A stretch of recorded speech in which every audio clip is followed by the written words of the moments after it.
함께 볼 하나님의 말씀은 예레미야 7장입니다. 예레미야 7장 16절부터 28절 말씀입니다.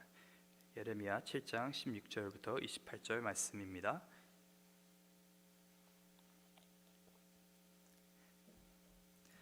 다 찾으셨으면 저희 한 목소리로 읽도록 하겠습니다.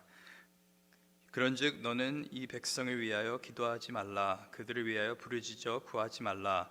내게 간구하지 말라. 내가 내게서 듣지 아니하리라. 너는 그들이 유다 성읍과 예루살렘 거리에서 행하는 일을 보지 못하느냐? 자식들은 나무를 줍고 아버지들은 불을 피우며 부녀들은 가루를 반죽하여 하늘의 여왕을 위하여 과자를 만들며 그들이 또 다른 신들에게 전제를 부음으로 나의 노를 일으키느라. 여호와의 말씀이니라. 그들이 나를 경노하게 함이냐? 자기 얼굴에 부끄러움을 자취함 아니냐? 그러므로 주 여호와께서 이와 같이 말씀하시니라. 보라, 나의 진노와 분노를 이곳과 사람과 짐승과 들나무와 땅의 소산에 부으리니 불같이 사라지고 꺼지지 아니하리라 하시니라. 만군의 여호와 이스라엘의 하나님께서 이와 같이 말씀하시되 너희의 희생 제물과 번제물의 고기를 아울러 먹으라. 사실은 내가 너희 조상들을 애굽 땅에서 인도하여 낸 날 번제나 희생에 대하여 말하지 아니하며 명령하지 아니하고 오직 내가 이것을 그들에게 명령하여 이르기를 너희는 내 목소리를 들으라. 그리하면 나는 너희 하나님이 되겠고 너희는 내 백성이 되리라. 너희는 내가 명령한 모든 일을 걸어가라. 그리하면 복을 받으리라 하였으나 그들이 순종하지 아니하며 귀를 기울이지도 아니하고 자신들의 악한 마음의 꾀와 완악한 대로 행하여 그 등을 내게로 돌리고 그 얼굴을 향하지 아니하였으며 너희 조상들이 애굽 땅에서 나온 날부터 오늘까지 내가 내 종 선지자들을 너희에게 보내되 끊임없이 보냈으나 너희가 나에게 순종하지 아니하며 귀를 기울이지도 아니하고 목을 굳게 하여 너희 조상들보다 악을 더 행하였으니라. 내가 그들에게 이 모든 말을 할지라도 그들이 너희에게 순종하지 아니할 것이요 내가 그들을 불러도 그들이 내게 대답하지 아니하리니 너는 그들에게 말하기를 너희는 너희 하나님 여호와의 목소리를 순종하지 아니하며 교훈을 받지 아니하는 민족이라. 진실이 없어져 너희 입에서 끊어졌도다 할지니라. 아멘. 저희가 누군가에게 깊이 상처를 받고 또 크게 배신을 당하면은 저희 주위 사람들에게 보통 이렇게 말을 합니다. 앞으로 걔 이름은, 걔 얘기는 내 앞에서 꺼내지도 말라. 치가 떨린다. 뭐 이런 표현들을 저희가 합니다. 그런 상황이 지금 오늘 본문 가운데서 일어나고 있는 것입니다. 오늘 본문 16절을 보시면은 이렇게 하나님께서 예레미야 선지자에게 말씀하십니다. 그런즉 너는 이 백성을 위하여 기도하지 말라. 그들을 위하여 부르짖어 구하지 말라. 내게 간구하지 말라. 내가 내게서 듣지 아니하리라. 이 기도하지 말라, 간구하지 말라, 부르짖지도 말라, 어떻게 보면 똑같은 명령이죠. 이 동일한 명령을 한 구절에서 하나님께서는 세 번을 반복하십니다. 굉장히 충격적인 어떻게 보면 그런 말인 것이죠. 더 이상 이 백성을 위해서 예레미야 선지자 너는 중보 기도하지 말아라. 내가 아무리 기도해도 나는 듣지 않겠다라고 하나님께서는 말씀하고 계시는 것입니다. 저희 교회는 정말 기도를 소중하게 생각하는 교회입니다. 기도하면 있고 기도하면 안 하면 없다라는 그런 고백을 하면서 저희가 열심히 기도를 하는데 오늘 저녁에도 저희가 중보 기도 모임에 이런 귀한 자리가 있습니다.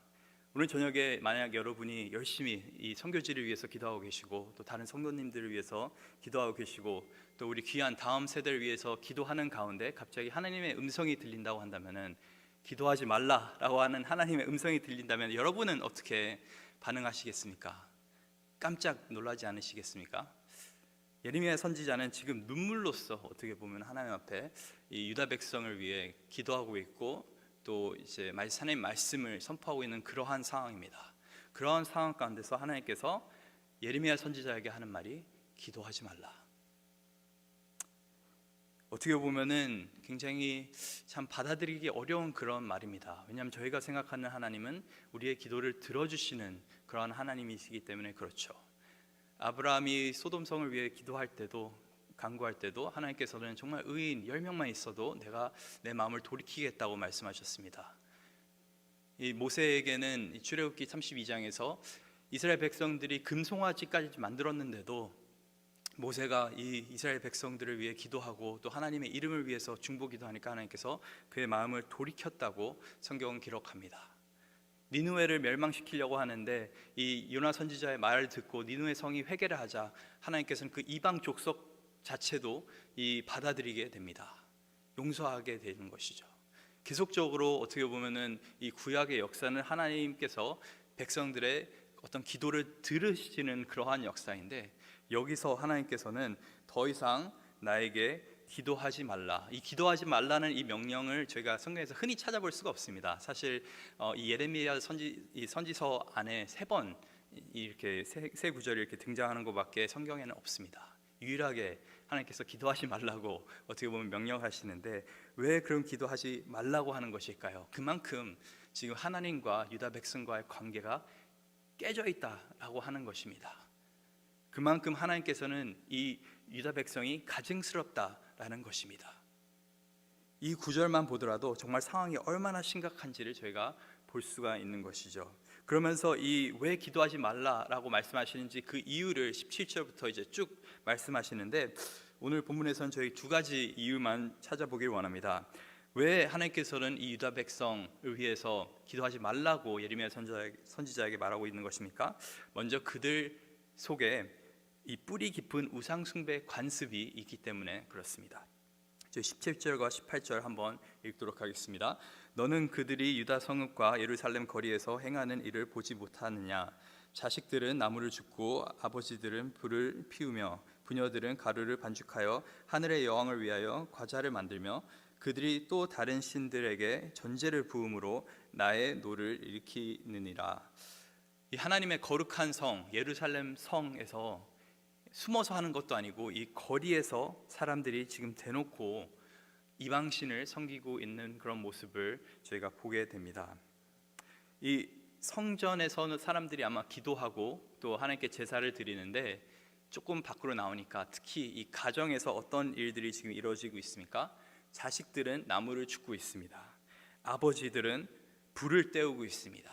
그 부녀자들은 가루를 반죽해서 어떻게 보면 온 가족이 모여서 하나님을 예배하고 섬기고 있는 것이 아니라 누구를 섬기고 있습니까? 하늘의 여왕, 이 아수르와 이 바벨론들이 이 사람들이 섬기던 이 성과 사랑과 이 풍요의 여신 이슈타르라는 그런 여신과 또 다른 이방신들을 온 가족이 한 마음으로 한 뜻으로 열심히 섬기고 있는 모습을 보게 됩니다.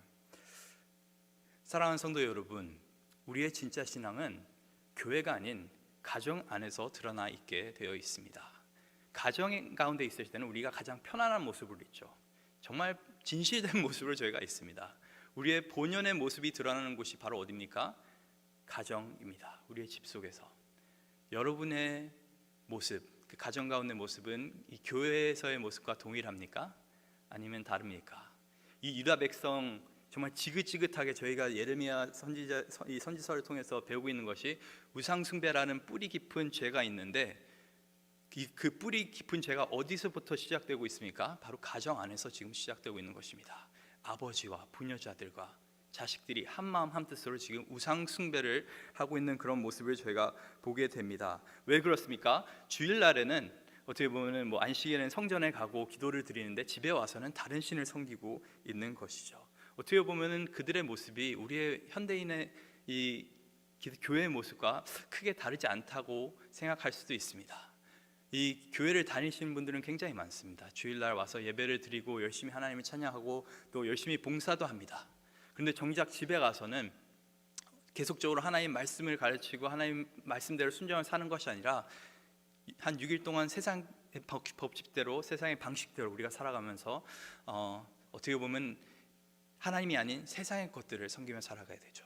돈 걱정하면서 자식 걱정하면서 우리는 많은 것들을 걱정하면서 그렇게 살아가고 있습니다. 이 참 지긋지긋하게 이 우상숭배라는 죄에 대해서 예레미야서는 말하고 있는데, 이 우상숭배라고 하면은 저희가 흔히 뭔가를 깎아서 만들어야 되고 아니면은 금붙이로 뭔가를 만들고 아니 무언가에게 절을 하고 무언가에게 제사하는 것이 우상 숭배라는 어떤 그러한 그림을 저희가 머릿속에 그리게 되는데, 사실 그것은 과거에는 물론 그것이 우상 숭배의 모습이었죠. 현대인들은 그렇게 우상 숭배를 하지 않습니다. 우상 숭배의 본질이 뭡니까? 저희가 계속적으로 보게 되는 것이 바로 영적인 간음입니다. 하나님을 버리고 다른 신을 섬기는 게 우상 숭배가 아니라 하나님을 곁에 두고 다른 것들 또한 사랑하고 다른 것들 또한 의지하고 다른 것들 또한 쫓아가는 삶이 바로 우상 숭배를 하는 삶입니다. 지금 이 유다 백성들은 아직까지도 거리에서는, 이 성전에서는 열심히 하나님께 기도하고 있습니다. 그런데 집에서는 어떻게 하고 있습니까? 다른 신들을 섬기면서 그들이 나에게 가져다 줄 어떤 풍요로움과 어떤 사랑과 또 어떤 복된 것들을 기대하면서 그렇게 어떻게 보면 혼합 신앙을 가지면서 살아가고 있는 것이죠. 저희도 그런 모습이 많이 보일 때가 있습니다. 교회는 열심히 저희가 다니는데 나중에 정말 노후를 걱정해서 우리가 편안한 노후 생활을 하기 위해서는 그래도 어느 정도 자산이 있어야 된다 하면서 우리가 열심히 우리의 생각대로, 세상의 방식대로 자산을 모을 때가 있습니다. 어떤 경우에는 자녀의 믿음 생활이 참 중요하다고 생각하지만 역시 인간이 성공하려면 교육을 받아야지, 좋은 대학을 가야지 평탄한 길을 갈 수 있어, 이렇게 생각하시는 부모님들이 굉장히 많습니다. 교회를 다니지 말라고 하는 건 아니지만은 교회보다도 지금 이 현실에서 중요한 것은 대학이고 좋은 직장이고 안정된 생활이다라고 저희가 우리 자식들에게 혹시 가르치고 있지는 않습니까? 우리는 자식들에게 하나님 말씀을 더욱 봐라, 하나님께 말씀을 하나님께 더 순종하라고 열심히 가르치고 있습니까? 아니면 다른 것들을 더 의지하라고 가정 가운데서 혹시 가르치고 있지는 않습니까? 우리가 하나님을 섬기고 있는지 세상의 신들을 섬기고 있는지 가장 그게 잘 드러나는 때가 언제냐면은 우리의 자식들이 결혼할 때 가장 그게 사실 드러나게 되어 있습니다.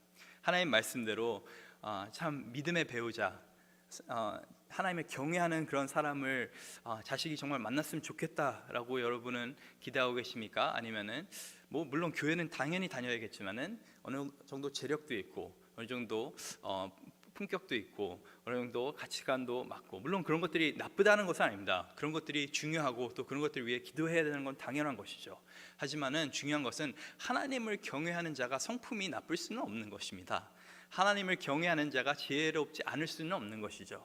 하나님을 경외하는 자가 세상적인 기준에서는 외적으로 아름답지 않을 수 있지만은 하나님 보셨을 때는 너무나 아름다운 그런 사람이 될 수 있는 것이죠. 무슨 말을 드리고 싶냐 하는 거면은, 하나님 말씀대로 우리가 산다면은, 하나님을 경외한다고 한다면은 다른 것들을 걱정하면서 살 필요는 없다는 것입니다. 이것들을 생각하면서 살아야겠죠. 물론 재산, 교육, 또 미래의 배우자, 이런 것들 굉장히 중요한 것입니다. 하지만 그런 것들을 우리가 하나님의 기준에서 하나님의 지혜로 저희가 생각하고 또 기도하고 있고 또 우리 자식들에게 가르치고 있는지, 아니면은 혹시 교회는 교회대로 삶은 삶대로 그렇게 살아가고 있지는 않은지, 만약 그렇다면 저희의 모습은 어떻게 보면 이 유다 백성의 모습과 크게 다르지 않다는 것을 보게 됩니다. 하나님은 참 가정 안에 뿌리 깊이 박힌 이 우상 숭배의 관습을 보시면서 예레미야 선지자에게 말합니다. 더 이상 기도하지 말라. 이렇게 유다가 타락한 두 번째 이유, 두 번째 이유는 이들이 순종하기보다는 고집을 피웠다는 것입니다. 순종보다는 이들은 고집을 피웠습니다. 저희 21절 한번 보도록 하겠습니다.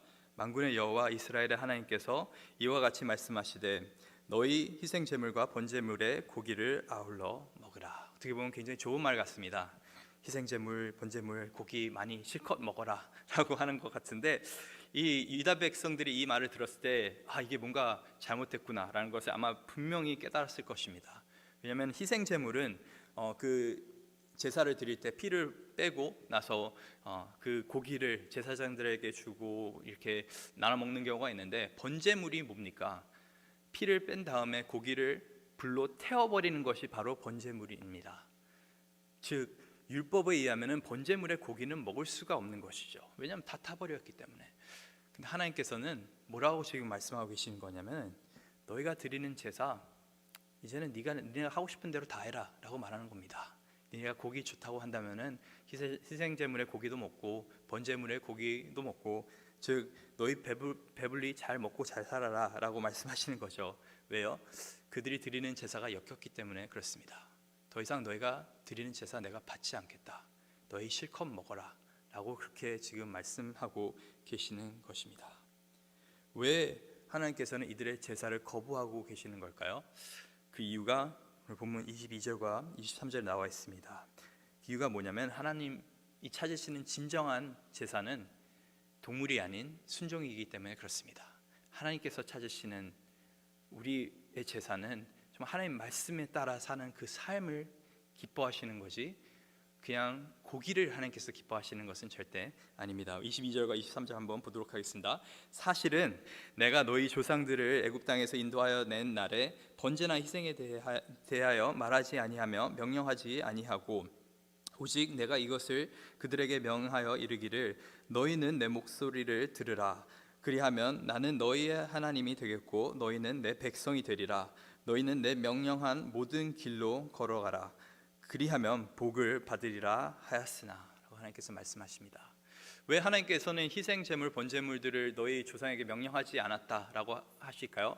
명령하지 않았다고 말씀하시는 것이 아니라 애굽에서 인도해냈을 때 그 당시에는 내가 명령하지 않았다, 나중에 하나님께서 명령하신 거죠. 애굽에서 이스라엘 백성들 하나님께서 구원하십니다. 그리고 광야를 속에서 그들을 인도하십니다. 그러고 나서 그들이 도착한 곳이 바로 시내산입니다. 그래서 출애굽기 19장에 보면은 하나님께서 시내산 앞에서 이스라엘 백성들과 언약을 맺으시는데, 저희가 이걸 모세의 언약이라고 합니다. 뭐라고 하시냐면은 너희가 내 말에 순종하면은 내가 너희의 하나님이 되겠고 너희가 나의 백성이 되리라. 이것이 하나님의 언약의 공식입니다. 그러고 나서 하나님께서 주시는 것이 십계명, 그리고 나머지 율법에 대해서 또 제사들에 대해서 하나님께서 주시는 것을 저희가 보게 됩니다. 무슨 말입니까? 하나님께서 진짜 원하시는 것은 그냥 몇 가지 법칙을 지키는 것이 아니라, 그냥 제사를 드리는 그런 모습이 아니라 순종을 원하신다는 것을 하나님께서는 강조하고 계시는 것입니다. 내 목소리를 너희가 들으면은, 너희가 내 명령한 모든 길로 걸어가면은 내가 너희의 하나님이 되겠고 너희가 나의 백성이 되리라. 이 23절에 나와 있는 너희는 내 목소리를 들으라 라고 하는 그 명령은 우리가 잘 알고 있는 신명기 6장 4절에 등장하는 이 들으라 이스라엘, 우리 하나님 여호와는 오직 유일한 여호와시니 라고 할 때 그 히브리어 단어 쉐마라는 그러한 단어입니다. 그냥 귀로만 들으라는 것이 아니라 마음판에 새기라는 말입니다. 너는 마음을 다하여 뜻을 다하여 힘을 다하여 내 하나님 여호와를 사랑하라. 그래서 이 어떤 쉐마의 이 정신이 듣고 하나님께 전적으로 순종하는 그 삶 자체가 하나님께서 말씀하시는 것이, 그것이 바로 복된 삶이라고 말씀하고 계시는 것입니다. 내가 너희의 하나님이 되겠고 너희가 이렇게 했을 때 23절에 보니까 너희가 복을 받으리라고 성경은 말하고 있는 것입니다. 여기서 영어 성경을 보게 되면은 It may be well with you. 저희가 올해 표가 있습니다. 영혼이 잘된 같이 범사가 잘 되는 한 해라고 이렇게 되어 있는데, 지금은 이게 없군요. 근데 그 인터넷에 보시면은 그 표가 있습니다. 근데 그 영어를 보게 되시면은 as it is well with your soul, 너의 영혼이 잘 된 것 같이 everything else will be well with you. 모든 것이 잘 될 것이다. well이라는 단어를 사용됩니다. 여러분 정말 올해 정말 영혼이 잘 된 같이 범사가 잘 되는 그런 한 해가 되길 원하시니까, 그렇다면은 오늘 말씀에서 말하고 있는 건 뭐냐면은 그 비법은 바로 순종이라고 성경은 말하고 있는 것입니다. 너희가 정말 복된 삶을 살고 싶냐? It may be well with you. 그렇다면은 너희가 내 말을 들으라. 너희가 내가 명령한 그 모든 길로 행하면 너희가 복된 삶을 살게 될 거라고 하나님께서는 약속하고 계시는 것입니다. 그렇게 살았을 때 너희는 나의 백성이 될 것이라고, 거룩한 제사장 같은 나의 백성이 될 거라고 하나님께서는 말씀하고 계시는 것이죠. 왜 이 순종이 중요한 것일까요? 가끔씩 사람들은 이렇게 말을 합니다. 하나님을 믿긴 믿는데 하나님께 순종은 하고 싶지 않다. 하나님의 존재 자체는 내가 믿는데 하나님의 명령 자체는 내가 믿기가 어렵다. 사실 그것은 하나님을 믿는 것이 아니죠. 하나님이라는 그 말 자체가 나보다 높으신 분, 나를 초월한 그런 존재라는 것이 바로 하나님이라는 것인데, 나는 하나님을 믿는데 그분의 말을 따르고 싶지 않다라고 하는 것은 그분을 하나님으로 인정하지 않는다는 말인 것이죠. 우리가 매일 삶 가운데서 말씀을 듣고 말씀을 순종한다는 것은 하나님을 하나님으로 인정한다는 것입니다. 그리고 하나님을 하나님을 인정했을 때 하나님께서는 우리를 하나님의 백성으로 인정하게 되는 것이죠. 그래서 우리가 말씀을 듣는 것도 중요하지만은 그 말씀을 마음판에 잘 새겨서 날마다 순종하면서 사는 것이 굉장히 중요합니다. 그래서 순종하는 삶을 하나님께서는 너무나 원하시는데, 이 유다 백성들은 어떻게 합니까? 고집을 피웁니다. 하나님께서 유다 백성을 평가하시는 그 모습이 이제 24절부터 등장하게 되는데, 이렇게 말씀하십니다. 유다 백성 그들이 순종하지 아니하며 귀를 기울이지도 아니하고 자신들의 악한 마음의 꾀와 완악한 대로 행하여 그 등을 내게로 돌리고 그 얼굴을 향하지 아니하였으며, 너희 조상들이 애굽 땅에서 나온 날부터 오는 날까지 내가 내 종 선지자들을 너희에게 보내되 끊임없이 보냈으나 너희가 나에게 순종하지 아니하며 귀를 기울이지 아니하고 목을 굳게 하여 너희 조상들보다 악을 더 행하였느니라. 어떻게 보면 하나님의 참 이 안타까워하시는 그 마음이 여기에 너무나 잘 담겨 있는 것 같습니다. 끊임없이 하나님은 선지자들을 보내셨습니다. 어떻게든 이들을 말씀을 통해서 어떻게 보면 회개의 길을 갈 수 있게 하려고, 말씀을 통해서 이들이 자신들의 죄를 깨닫고 돌이켜서 하나님을 순종하는 삶을 살 수 있게 하나님은 끊임없이 모세 때부터 선지자들을 계속적으로 보내셨습니다. 하나님은 수없이 참으시고 인내하시고, 어떻게 보면 때로는 당근으로, 때로는 채찍질을 하시면서, 때로는 꾸짖으시면서, 때로는 타이르시면서 어떻게든 이 유다 백성이, 이스라엘 백성들이 하나님께 돌아오기만을 기다리고 계시는데, 이들은 목이 빳빳해서, 이들은 너무나 교만해서, 이들은 너무나 고집스럽게 살아가서 하나님께 순종하는 것이 아니라 오히려 이 조상들보다 더 큰 악을 행했다고 성경은 지금 기록하고 있습니다. 그 불순종이 어디서부터 시작됩니까? 너희가 내 말에 귀를 기울이지 않았다고 하나님께서 말씀하고 계십니다. 그래서 결국에 하나님께서 결단을 내리십니다. 20절을 보게 되면 보라 나의 진노와 분노를 이곳에서 내가 부으리라고 하나님께서 말씀하시고, 27절과 28절을 보면은 내가 그들에게 이 모든 말을 할지라도 그들이 너에게 순종하지 아니할 것이요 내가 그들을 불러도 그들이 내게 대답하지 아니하리니 너는 그들에게 말하기를 너희는 너희 하나님 여호와의 목소리를 순종하지 않으며 교훈을 받지 아니하는 민족이라 진실이 없어져 너희의 입에서 끊어졌다 할지니라. 그러면서 이제 하나님의 심판에 대해서 내일 또 본문에서 이야기를 합니다. 결국에 유다 백성은 돌이키지 않고 정말 자기 고집대로 살다가 그렇게 하나님께 순종하는 그런 인생을 사다가 그렇게 멸망하게 되었습니다.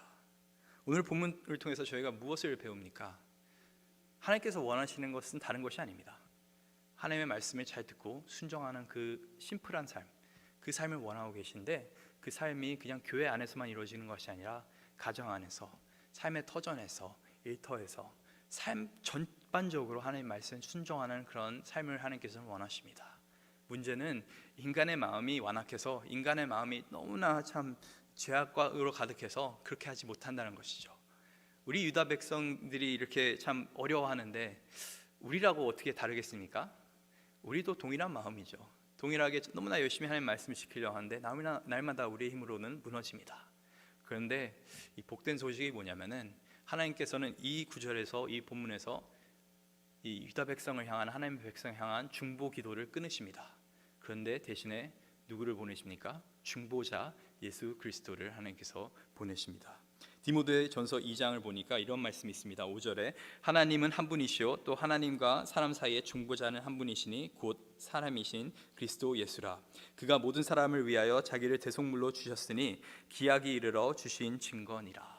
예수 그리스도가 우리의 중보자 되십니다. 하나님께서 이 본문에서 기도하지 말라고 말씀하신 거는 정말 안타까워하는 마음에서, 그만큼 너희가 참 역겹다는 그런 표현을 하고 계시는 것이지, 아직까지도 하나님은 참 유다에 대해서, 이스라엘 백성들에 대해서 그 마음을 버리지 못하고 계시는 것입니다. 그렇기 때문에 나중에 이제 이 예레미야서에서 이 새 언약에 대해서 말씀하시면서 31장에서 내가 이제는 너에게 새 마음을 줄 것이고 그 마음 가운데 하나님의 언약이 새겨지게 될 것이고 이제는 너희가 정말 나에게 순종할 수 있는 그런 백성이 될 것이다.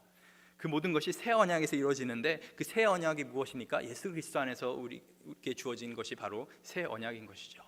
우리의 중보자 예수 그리스도를 통해서 참 불순종할 수밖에 없는 우리의 마음이 변화되어서 이제는 하나님께 순종할 수 있는 그런 인생으로 바뀌게 되는 것입니다. 그래서 히브리서 7장에 이렇게 기록하고 있습니다. 예수는 영원히 계심으로 그 제사장 직분도 갈라지지 아니하느니라. 그러므로 자기를 힘입어 하나님께 나아가는 자들을 온전히 구원하실 수 있으니 이는 그가 항상 살아계셔서 그들을 위하여 간구하심이니라.